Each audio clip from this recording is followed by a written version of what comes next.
1.640.000.000 cash tunai. Nah, uangnya saya beliin mobil Isuzu Elf long warna putih, dapat 4 unit. Satu unitnya seharga 410 juta. Dia utangnya 200 miliar lunas, tanpa jual aset, tanpa nyicil, tanpa bayar. Nah, saya tanya, kenapa bisa utangnya lunas 200 miliar? Nggak tahunya dia tidak melakukan apa-apa, dia hanya melakukan setiap hari dia baca Quran sehari 10 juz. Sehari 10 juz. Jadi dia tidak syariat, tidak ikhtiar. Istilahnya dia tidak berusaha mencari top up pinjaman, tidak mencari untuk take over. Jadi utangnya nggak di take over, ya udah situ aja utangnya. Nah, saya baru ingat dulu saya meraktekin juga ilmu itu, tapi nggak 10 juz. Ke Bu Ai kan utangnya 2,5 miliar. Kalau Bambang Anco kan 2,8 miliar. Nah, dulu saya paksain Bu Ai, saya suruh baca apa? Kamu terangin. Yasin 41 kali sehari, Ar-Rahman 41 kali sehari. Utang 2,5 miliar tanpa bayar, tanpa nyicil, tanpa jual aset. Nah, saya ingat, oh iya. Terus saya baca-baca, kenapa gue dulu ngajarin dulu ya? Dulu Pak Haji maksain saya suruh baca 10 juz, paksain itu. Saya cari dong ayatnya apa ya, dulu saya ngajarin, kan saya nggak ada kiainya bro, nggak ada gurunya, jadi gurunya ya pasien saya. Jadi kalau bapak dan ibu hajatnya terkabul, itu kiai saya, guru saya. Apa yang dulu gue ngomong ya? Saya baca nih tadi nih. Oh ini ada ayatnya. Nah bapak dan ibu dengerin ya. Ini ayatnya nih. Ini bukan saya ngomong, bukan. Pak Gandhi kan juga 10 juz. Oh iya, 10 juz ya. Ini ya, dengerin. Ada seorang ulama berguru kepada seorang ulama. Selang beberapa saat, dia ingin melanjutkan belajar ke guru lain, dan sang gurunya berpesan, jangan tinggalkan membaca Al-Quran. Semakin banyak baca Al-Quran, urusanmu semakin mudah. Dan muridnya pun melakukan. Dia membaca Al-Quran 3 juz per hari. Sampai dengan 10 juz per hari. Dan urusannya pun semakin mudah.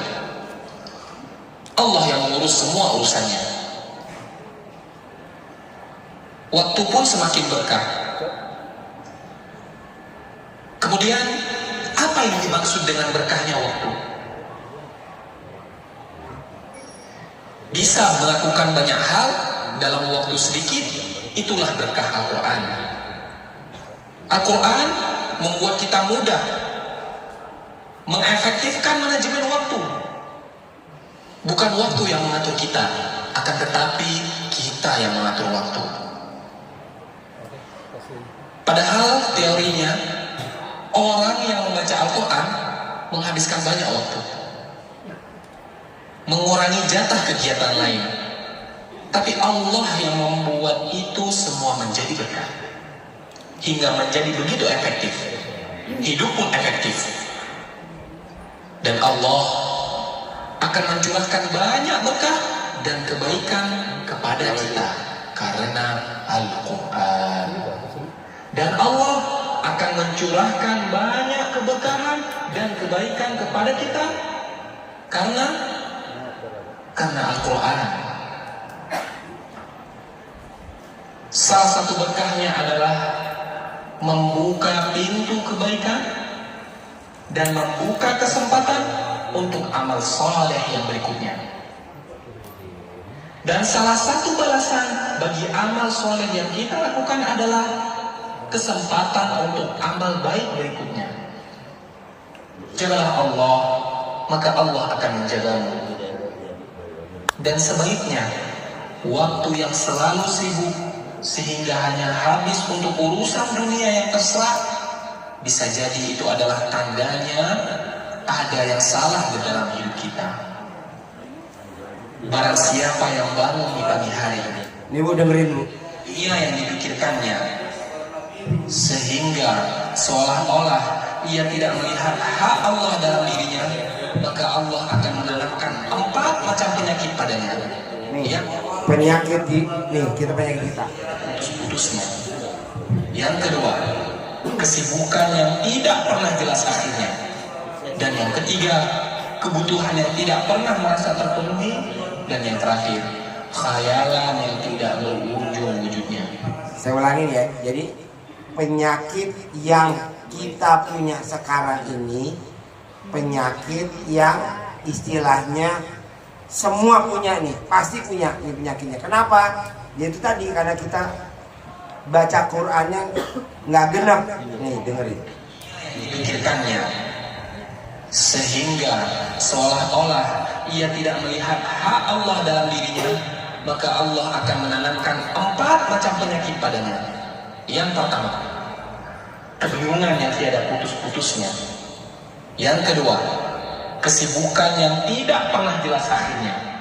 Dan yang ketiga, kebutuhan yang tidak pernah merasa terpenuhi. Dan yang terakhir, khayalan yang tidak berujung wujudnya.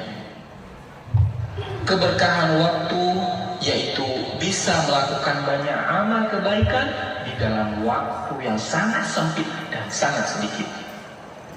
Selamat membaca Al-Quran dan beraktivitas dengan berkah Al-Quran.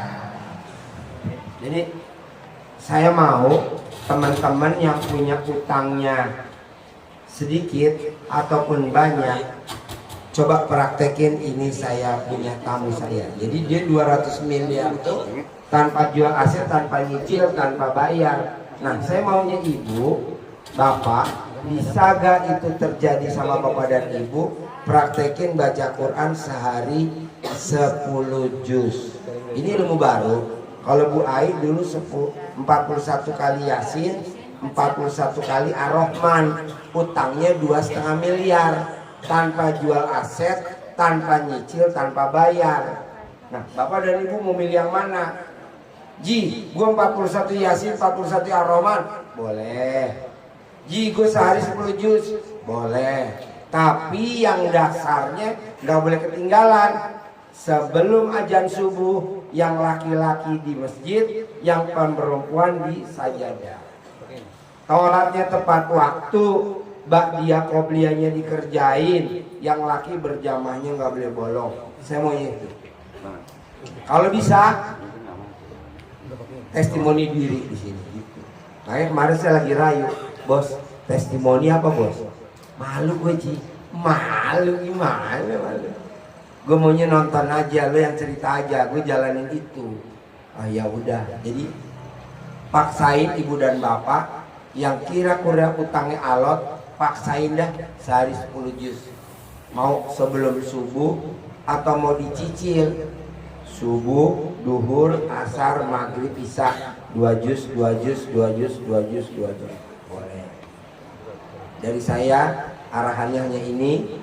Bebas, bapak dan ibu mau nanya apa, coba. Yang bapak ibu mau nanya, Pak Haji, utang saya bisa lunas gak? Saya udah gak usah jawab lagi, kan udah dijawab tadi 10 juz. Pak Haji, utang saya bisa lunas gak? Gak usah dijawab, kan tadi udah dijawab ya. Jadi kita pertanyaannya di luar utang, utang udah pasti lunas. Saya maunya bapak dan ibu yang hadir di sini paksain bisa punya penghasilan 1 bulan 1 miliar tanpa kerja. Paksain, harus bisa. Gimana caranya? Ya tadi. Oke, dari saya cukup sekian. Yuk. Saya lanjut dari ruangan konsultasi ya. Ibu Sriwiati.